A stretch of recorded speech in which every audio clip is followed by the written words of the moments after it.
ശരിയായ ട്രാക്കിലാണ് ഈ അന്വേഷണം പോകുന്നത് എന്നുള്ളതാണ്. നമുക്കറിയാവുന്നതുപോലെ ഇപ്പോൾ ബിപിൻ സൂചിപ്പിച്ചതുപോലെ എൻ വാസുവിനെയൊക്കെ പ്രതി ചേർത്തുകൊണ്ടുള്ള ഒരു അന്വേഷണ റിപ്പോർട്ട്, ഏറ്റവും ഒടുവിലായി നടന്ന സംഭവ വികാസം കൂടി ചേർത്തുകൊണ്ടുള്ള അന്വേഷണ റിപ്പോർട്ട് പരിശോധിച്ചതിന് ശേഷം ശരിയായ ട്രാക്കിലെന്ന് കോടതി പറയുമ്പോൾ അതും വളരെ പ്രധാനമാണല്ലോ.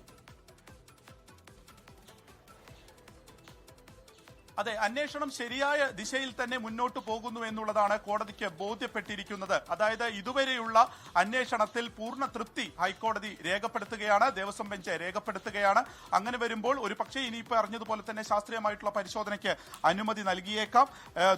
ഇപ്പോൾ വരുന്ന ഒരു വാർത്ത കൂടി അനുജ നമുക്ക് നോക്കണം. ദ്വാരപാലക ശില്പങ്ങളുടെയും ശ്രീകോവിലിന്റെ വാതിലിന്റെയും പകർപ്പ് സൃഷ്ടിക്കാൻ അധികൃതർ പോറ്റിക്ക് അനുമതി നൽകി. ഇത് നിയമവിരുദ്ധമായ ഒരു അനുമതി നൽകിയിരിക്കുന്നു. ഇങ്ങനെ ഒരു അനുമതി എങ്ങനെയാണ് ഉണ്ണികൃഷ്ണൻ പോറ്റിയെ പോലുള്ള ഒരാൾക്ക് അവിടുത്തെ ഉദ്യോഗസ്ഥർ നൽകുന്നത്? എല്ലാ ചട്ടങ്ങളും മറികടന്ന് അതെങ്ങനെയാണ് നൽകുന്നത്? അതിനൊരു മിനിറ്റ്സ് ഇല്ല, അതെവിടെയും രേഖപ്പെടുത്തിയിട്ടില്ല. എല്ലാം വാക്കാൽ അങ്ങോട്ടും ഇങ്ങോട്ടേക്കും ഒരു പ്രധാനപ്പെട്ട, അതായത് ലക്ഷോപലക്ഷം ഭക്തരുള്ള ഒരു ക്ഷേത്രത്തിൽ, ആ ഒരു ക്ഷേത്രത്തിലെ ഒരു സ്വർണ്ണപ്പാളികൾ, ദ്വാരപാലക സ്വർണ്ണപ്പാളികൾ പുറത്തേക്ക് പോകുന്നതിൽ അകത്തേക്ക് പോകുന്നതിൽ ഒന്നും തന്നെ ഒരു തരത്തിലുള്ള നടപടികളും ചട്ടങ്ങളൊന്നും തന്നെ പാലിച്ചിട്ടില്ല എന്നുള്ളത് കൂടുതൽ വ്യക്തമാകുന്നു എന്നുള്ളതാണ്. നിയമവിരുദ്ധമായിട്ടുള്ള അനുമതി, അതായത് ഈ ശ്രീകോവിലിന്റെയും വാതിലിന്റെയും പകർപ്പ് സൃഷ്ടിക്കാൻ, അങ്ങനെ ആ പകർപ്പ് സൃഷ്ടിച്ച് വിശ്വാസികളുടെ വീട്ടിലേക്ക് കൊണ്ടുപോകുന്ന കാഴ്ചയൊക്കെ നമ്മൾ കണ്ടതാണ്. ആ വാർത്തകളൊക്കെ ഇതിനോടകം തന്നെ പുറത്തു വന്നതാണ്. അപ്പോൾ രണ്ടാമത്തെ ഇപ്പോഴത്തെ ദേവസ്വം ബോർഡിനും ഇതിൽ നിന്ന് മാറി നിൽക്കാൻ കഴിയുകയില്ല. അവരുടെ മിനിറ്റ്സ് എവിടെയെന്നുള്ള ഒരു ചോദ്യമുണ്ട്. ഒപ്പം ഉണ്ണികൃഷ്ണൻ പോറ്റിക്ക് തന്നെ വീണ്ടും എന്തുകൊണ്ട് ഈ അനുമതി കൊടുത്തു എന്നുള്ള ചോദ്യമുണ്ട്. ഇതിനൊക്കെ തന്നെ മറുപടി പറയേണ്ടി വരും. ഒപ്പം എൻ വാസു ഇപ്പോൾ പ്രതിയായിരിക്കുന്നു. കൂടുതൽ ചോദ്യം ചെയ്യൽ ഇതുമായി ബന്ധപ്പെട്ടിട്ട് ഉണ്ടാകും എന്നുള്ളത് തന്നെയാണ്. അപ്പോൾ ഈ രീതിക്ക് തന്നെ മുന്നോട്ട് പോകട്ടെ എന്നുള്ളൊരു തീരുമാനത്തിലേക്കായിരിക്കും ഹൈക്കോടതി എത്തിച്ചേരുക എന്നുള്ളതും നമുക്ക് മനസ്സിലാക്കാം. കാരണം അന്വേഷണം ശരിയായ ദിശയിലാണ് എന്നുള്ളത് പറയുമ്പോൾ, പക്ഷെ അപ്പോൾ ഒറ്റ കാര്യം അനുജ എടുത്ത് നമുക്ക് പറയാൻ പറ്റും. ഈ സ്വർണം പോറ്റിക്ക് നൽകിയതുമായി ബന്ധപ്പെട്ട് അതിൽ ഗുരുതര വീഴ്ചയുണ്ടായിരിക്കുന്നു. ആ സ്വർണം തിരിച്ചു വന്നതിൽ ഒരു സ്വർണ്ണ കൊള്ള നടന്നു എന്നുള്ളതിൽ വലിയ തരത്തിലുള്ള ഒരു ഉറപ്പ് ഇപ്പോൾ രണ്ടാമത്തെ ഇടക്കാല റിപ്പോർട്ട് കൂടി സമർപ്പിക്കുന്ന ഘട്ടത്തിൽ പുറത്തേക്ക് വരികയാണ്. ഇനി അതിന്റെ അളവെടുക്കണമെന്നുള്ള ആവശ്യം കൂടിയാണ് പറഞ്ഞിരിക്കുന്നത്. അപ്പോൾ ഇപ്പോഴത്തെ ഈ ഒരു അന്വേഷണം, ഈ മുരാരി ബാബു അടക്കമുള്ള ഉദ്യോഗസ്ഥർക്കപ്പുറം ഇത് എത്രത്തോളം പ്രധാനപ്പെട്ട ഉന്നത നേതാക്കളിലേക്ക്, ഉന്നതമായിട്ടുള്ള ആളുകളിലേക്ക് എത്തും, അവരുടെ പങ്ക് എന്ത് തുടങ്ങിയ കാര്യങ്ങളിൽ കൂടി ഇനിയുള്ള ദിവസങ്ങൾ വളരെ നിർണായകമാണ് ഈ കേസുമായി ബന്ധപ്പെട്ട്. അത് തന്നെയായിരിക്കും ഹൈക്കോടതി ഇന്ന് ഒരു പക്ഷേ പറയാനുള്ള സാധ്യത ഉണ്ടാവുക. ആദ്യത്തെ റിപ്പോർട്ടിൽ അത് അടച്ചിട്ട റൂമിൽ വേണം, അല്ലെങ്കിൽ അതിന് വളരെ സ്വകാര്യത വേണം, ജാഗ്രത വേണം, ആ വാർത്തകൾക്ക് പോലും ജാഗ്രത വേണം എന്ന് പറഞ്ഞ കോടതി ഇന്ന് പക്ഷേ അതിൽ നിന്ന് മാറി ഇപ്പോൾ കോടതിയിലേക്ക് പ്രവേശിക്കാനുള്ള ഒരു അനുമതി കൂടി നൽകിയിരിക്കുന്നു. കാരണം ഇത് പുറത്തേക്ക് വരേണ്ട വിവരമാണ് എന്നുള്ള ഒരു പക്ഷേ കോടതിക്കും ഒരു ബോധ്യപ്പെട്ടതിന്റെ കൂടി ഒരു അടിസ്ഥാനത്തിലായിരിക്കാം എന്ന് കരുതാം. എന്തായാലും ഇപ്പോൾ ഈ പോറ്റിക്ക് സർവ്വ സ്വാതന്ത്ര്യമായി ശബരിമലയിൽ വിഹരിക്കാനുള്ള എല്ലാ ഇടവും ഒരുക്കിയത് അവിടുത്തെ ഉദ്യോഗസ്ഥരും അവിടെ ഉണ്ടായിരുന്ന പ്രധാനപ്പെട്ട നേതാക്കളും എല്ലാവരുമാണ്. ഒന്നും അറിയാതെ സംഭവിച്ചതല്ല എന്നുള്ളതാണ് ഈ റിപ്പോർട്ടിന്റെ ആകെ ഉള്ളടക്കമായി പറയാൻ കഴിയുക. ഇതിലിപ്പോൾ വിപിൻ, നമുക്കറിയാവുന്നതുപോലെ ഇപ്പോഴത്തെ ദേവസ്വം ബോർഡ് പ്രസിഡന്റ് ഈ കാലത്ത് ക്രമക്കേടുകൾ നടന്നിട്ടില്ല, ക്രമവിരുദ്ധമായി ഒന്നും നടന്നിട്ടില്ല എന്ന് ആവർത്തിക്കുകയാണ്. ഉണ്ണികൃഷ്ണൻ പോറ്റിയിലേക്ക് അത് എത്താതിരിക്കാനുള്ള കാര്യങ്ങളാണ് ചെയ്തത് എന്നൊക്കെ പറയുമ്പോൾ പോലും എന്തുകൊണ്ടാണ് 2025 ജൂലൈ വരെയുള്ളത് കാര്യങ്ങൾ മാത്രം മിനിറ്റ്സിൽ രേഖപ്പെടുത്തിയിട്ടുള്ളത് എന്ന ചോദ്യം വളരെ പ്രധാനമാണ്. അതിന് ഉത്തരം പറയേണ്ടതുണ്ട്.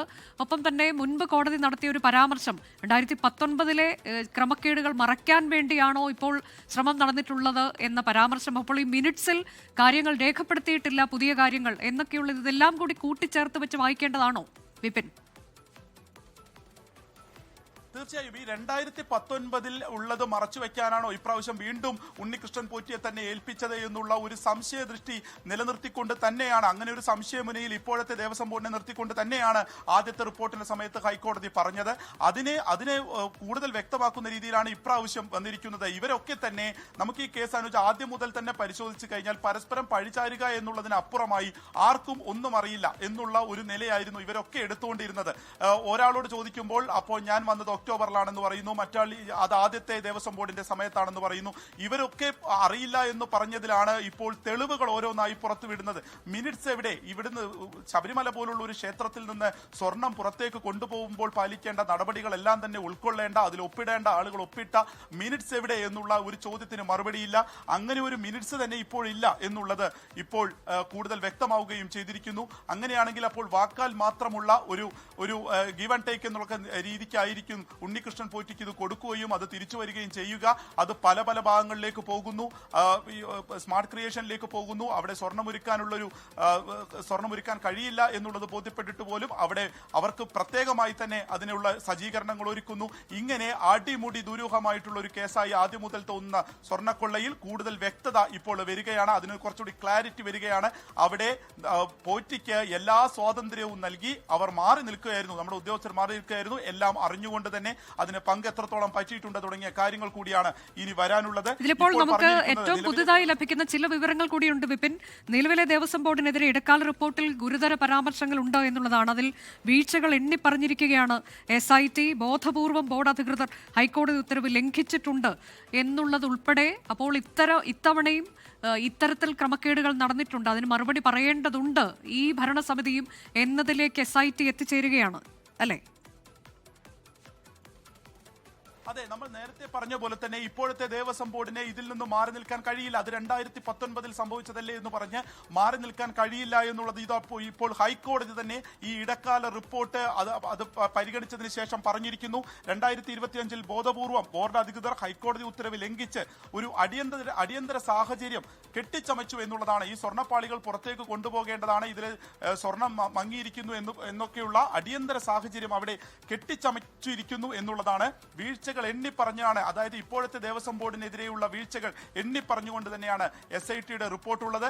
അത് പുറത്തേക്ക് ഈ 2025 ജൂലൈക്ക് ശേഷം അത് പുറത്തേക്ക് കൊടുത്തുവിട്ടു.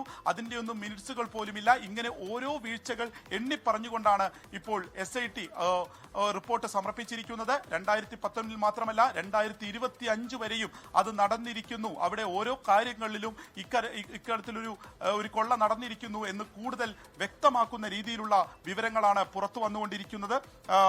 കോടതി ഇപ്പോഴും ഈ കേസ് പരിഗണിച്ചുകൊണ്ടിരിക്കുകയാണ്. ഒരു അന്തിമമായിട്ടുള്ള ചില കമന്റുകൾ കോടതിയുടെ ഭാഗത്തു നിന്നുണ്ടാകും എന്നുള്ളത് നിലവിൽ ഉറപ്പാണ്. ഇപ്പോൾ SIT ആവശ്യപ്പെട്ടിരിക്കുന്നത് ഇനി സ്വർണത്തിന്റെ ശാസ്ത്രീയ പരിശോധന എന്നുള്ളതും മാത്രമാണ്. കോടതി ഇപ്പോഴും കേസ് പരിഗണിക്കുന്നു. അനുജ, ലോകത്തെവിടെയായാലും ഏത് സമയത്തും 24 വാർത്തകളും ഓഗ്മെന്റഡ് റിയാലിറ്റി പാക്കേജുകളും എക്സ്പ്ലെയിനറുകളും വിശദമായി കാണാൻ ഞങ്ങളുടെ YouTube ചാനൽ നിങ്ങൾക്ക് സബ്സ്ക്രൈബ് ചെയ്യാം.